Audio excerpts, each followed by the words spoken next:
C'est maintenant le tour de John Chapman, son voisin. Joanna l'assassine à coups de couteau de poche. Les enquêteurs supposent que cela s'est produit pendant son sommeil, car c'est le sang de Chapman qui est retrouvé plus tard sur le matelas retrouvé dans le jardin. Stretch et Layton sont de nouveau chargés de se débarrasser du corps, et les restes de Chapman sont jetés dans le fossé, à côté de Lucas. Après avoir tué sa troisième victime, Kevin Lee, Joanna aurait appelé Gary Stretch et aurait chanté la chanson de Britney Spears, Oops, I Did It Again. Oups, je l'ai encore fait. Joanna et son complice, Stretch, prennent la fuite après les meurtres, et une chasse à l'homme est immédiatement organisée pour les retrouver. Peu après, un officier de la police de Norfolk a vu le dossier de Joanna et a réalisé qu'elle avait certainement commis un vol dans une station-service sur lequel il enquêtait. Il a donc immédiatement transmis l'immatriculation de la voiture dans laquelle elle a été aperçue. Le véhicule appartenait à Kevin Lee. Joanna et Stretch ont été filmés à plusieurs reprises par des caméras de vidéosurveillance, alors qu'ils tentaient de fuir la police. Stretch, qui mesurait presque 2 mètres, était facile à repérer, et il ne semblait pas se soucier d'être remarqué. Pour financer leur fuite, le couple a commis des cambriolages, dont le vol d'un appareil photo, qu'ils ont utilisé pour se photographier, donnant l'impression aux passants qu'ils étaient un couple en voyage.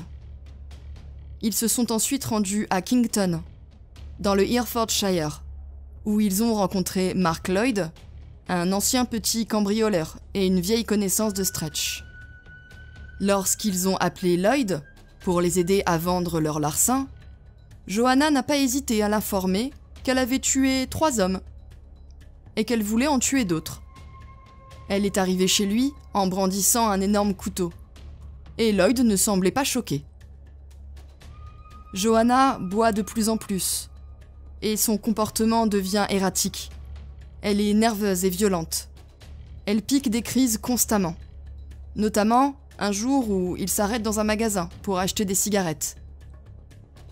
Quelques minutes après avoir quitté le magasin, elle demande à Stretch de lui trouver une victime. Ce à quoi il répond en montrant du doigt le premier homme qu'il a vu, en demandant « Ça fera l'affaire ?» Robin Berezza, un ancien pompier de 63 ans, est l'individu en question. Il promène son chien à 100 mètres de sa maison lorsque Joanna le frappe par derrière, le poignardant à 2 reprises. Il est tout juste 15 heures et le soleil est écrasant. Joanna retourne ensuite calmement à sa voiture, avant d'annoncer qu'elle doit trouver une autre victime. Stretch désigne quelqu'un d'autre et indique un autre promeneur de chiens. Cette fois, il s'agit de John Rogers, 56 ans. Joanna l'attaque par derrière, une fois de plus, et le poignarde dans le dos, à plusieurs reprises. Une fois au sol, elle retourne Rogers sur le dos et le poignarde à la poitrine. Au total, Rogers a reçu près de 30 coups de couteau dans le dos, la poitrine et l'abdomen. Joanna retourne ensuite à la voiture, en prenant avec elle le chien de Rogers. Stretch, Lloyd et elle s'enfuient une fois de plus. Peu de temps après, leur voiture est repérée, garée à l'extérieur d'une rue commerçante. Les policiers débarquent et arrêtent Joanna. Elle reste calme tout au long de sa détention et ne manifeste aucune résistance. Elle semble même être heureuse lors de son enregistrement au poste de police, riant, flirtant avec les officiers et faisant des remarques racistes. Elle se met à chanter « Singing in the Rain » alors qu'elle est escortée vers les cellules, montrant une réaction froide et sans émotion face à sa mise en détention provisoire pour plusieurs meurtres. Ses parents sont informés de son arrestation, et c'est la première fois qu'ils ont des nouvelles d'elle depuis près de 10 ans. Robin Berezza et John Roger, qui ont heureusement survécu à leurs blessures, ont tous deux pu décrire leur agresseur comme étant Joanna aux autorités. Alors qu'elle l'attaquait, Rogers a entendu Joanna dire « Oh, regarde, tu saignes, je devrais continuer ». Elle a également dit à ses acolytes, selon les dires de Mark Lloyd, qu'elle comptait tuer 9 hommes en tout, mais pas de femmes, surtout si elles avaient des enfants. Le motif de Joanna, pour poignarder ces individus, était le pur divertissement, comme l'a déclaré ensuite Stretch. « J'ai besoin de ça pour m'amuser », déclarera Joanna plus tard, ajoutant qu'elle trouvait le meurtre appétissant et qu'elle y avait pris goût dès la première bouchée. Joanna n'a montré aucune culpabilité ni aucun remords pour ses actes. Le 8 mai 2013, Joanna Dennehy a été accusée du meurtre de Kevin Lee et des tentatives de meurtre sur Robin Berezza et John Rogers. Les liens entre Joanna et les meurtres de Lucas Labozewski et Chapman, ainsi que des autres victimes, a été établi. Le même couteau a été utilisé pour les 5 victimes selon les experts. Plus tard, le personnel pénitentiaire a découvert un plan d'évasion dans le carnet de Joanna, alors qu'elle était en détention provisoire avant le procès. Son plan prévoyait de tuer ou de blesser physiquement un gardien de prison, puis de couper un de ses doigts et de l'utiliser pour tromper le système biométrique de la prison.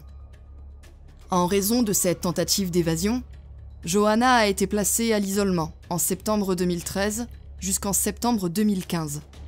Elle a plaidé coupable à toutes les accusations le 21 novembre 2013. Mark Lloyd a témoigné contre elle à Old Bailey lors de l'audience. Il n'a été inculpé d'aucun crime, malgré ses affirmations selon lesquelles il était un témoin involontaire des 2 dernières tentatives de meurtre. Gary Stretch a été décrit au tribunal comme un chien effrayé qui hoche la tête pour Joanna. Joanna, elle, est décrite par la police comme une tueuse en série sadique et a la personnalité effrayante tout au long du procès. Après avoir entendu qu'il allait purger une peine d'au moins 19 ans, Stretch a déclaré « Merci beaucoup ». Le 12 février, Layton et Stretch ont été reconnus coupables de tous les autres chefs d'accusation, y compris de 3 chefs d'accusation d'entrave à l'inhumation légale d'un corps. Joanna a été condamnée à la prison à vie au pénitencier Old Bailey le 28 février 2014. Le juge de première instance, M. Justice Spencer, a recommandé qu'elle ne soit jamais libérée. Il a déclaré que cela était justifié car chaque meurtre avait été planifié à l'avance. Les procureurs ont déclaré que Joanna s'en prenait à ses victimes uniquement pour le plaisir. Elle se serait même vantée, auprès d'un témoin, pendant la chasse à l'homme dont elle était l'objet, d'avoir tué 8 personnes, bien qu'aucun autre meurtre n'ait été découvert entre-temps. 3 hommes ont été sauvagement assassinés à Peterborough, et 2 autres ont été poignardés dans le West Mercia. Nous sommes heureux que leur tueuse et ses complices soient maintenant derrière les barreaux, a déclaré l'inspecteur en chef, Martin Brunning, qui a dirigé l'enquête sur les crimes de Joanna. Joanna est une personne dangereuse, qui ne pourra jamais être remise en liberté. Je suis soulagée que ses complices soient également condamnés à passer une longue période derrière les barreaux. C'est une tueuse en série vicieuse, à l'attitude effrayante, qui a perpétré ces meurtres sauvages sur des personnes qui ne représentaient aucune menace pour elle. Nous sommes de tout cœur avec les familles et les survivants qui ont été blessés par les actions de ces individus. Les actions de Joanna entreront 2 de ses victimes pour le reste de leur vie. J'espère que la sentence d'aujourd'hui permettra de tourner la page de ces événements tragiques. J'aimerais également exprimer mes condoléances à la famille de Neuilly, qui essaie toujours de faire face à ce que Joanna a fait. Et j'espère que ce résultat leur permettra également de tourner la page. Joanna est l'une des 3 seules femmes du Royaume-Uni à avoir purgé une peine de prison à vie. Les 2 autres étaient Mira Hindley, la meurtrière de Moors, aujourd'hui décédée, et Rose West, une tueuse en série. Pour le contexte, Mira Hindley était une tueuse en série en Angleterre. Elle a violé et assassiné 5 jeunes enfants avec son partenaire Ian Brady. Et Rose West a été condamnée en 1995 pour le meurtre de 10 jeunes filles et femmes. Elle est devenue l'une des tueuses de masse les plus connues du Royaume-Uni. Elle s'est attaquée à des adolescentes et à des femmes vulnérables avec son mari Fred, leur permettant de réaliser leurs pires fantasmes qui ont fini par aboutir au meurtre. Johanna était déjà en liberté surveillée au moment des meurtres, suite à des condamnations pour agression et détention d'un chien dangereux. Et il a été déterminé que les agents de probation avaient reçu une formation insuffisante. Johanna sera d'abord incarcérée au HMP Low Newton, à Durham, qui abrite également la tueuse en série, Rose West, justement. Lorsque Johanna a déclaré son intention d'assassiner Rose West, les responsables de la prison ont décidé de la transférer à HMP New Hall, à Wakefield, dans le West Yorkshire. Depuis la capture et l'emprisonnement de Johanna, sa fille a parlé publiquement de la façon dont elle envisage de mettre fin à ses jours, en raison d'une peur dévastatrice de devenir comme sa mère. Sheehan Trainor n'avait que 13 ans lorsqu'elle a appris que sa mère avait assassiné 3 hommes en 10 jours. Elle affirme que les crimes de sa mère ont eu un impact direct sur sa santé mentale et qu'elle a perdu la raison. Elle a passé des années à essayer de comprendre comment sa mère était passée d'une mère aimante à une sociopathe détestant les hommes. Elle a confié au Sunday People qu'elle a fini par lui rendre visite en prison en 2018 pour essayer de la comprendre. « On ne m'a rien dit sur ma mère et je voulais des réponses », a-t-elle déclaré. « Quand j'ai eu 18 ans, j'ai commencé à me renseigner. Finalement, j'ai reçu un email me disant où elle était. En octobre de l'année dernière, je lui ai écrit une lettre. J'étais vraiment froide parce que je pensais qu'elle me détestait. Je lui ai dit que je ne cherchais pas à avoir une relation avec elle, que je voulais juste savoir pourquoi. Mais en réponse, j'ai reçu une lettre pleine d'amour et de chaleur, dans laquelle elle disait à quel point elle voulait que je fasse partie de sa vie. J'en ai pleuré, c'était si triste. J'étais nerveuse, je tremblais.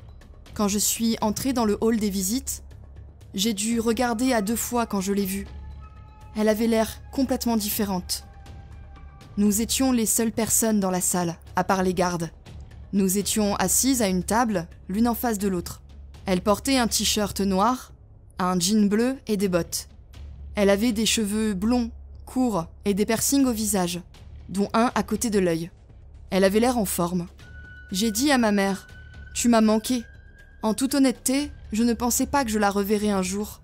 Je n'ai jamais pensé qu'elle ferait ce qu'elle a fait, ou qu'elle ferait à nouveau partie de ma vie. On a toutes les deux pleuré. Je lui ai demandé « Pourquoi ?»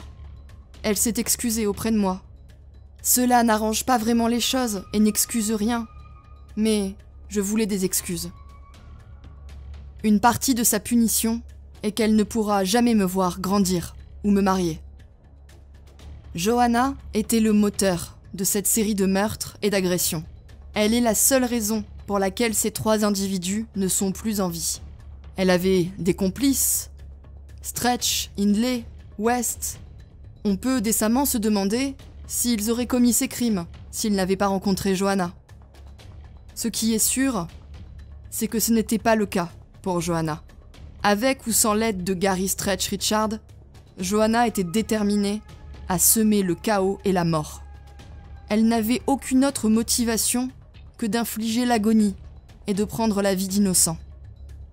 Ses attaques étaient complètement aléatoires, et elle n'avait aucun autre profil de victime que masculin.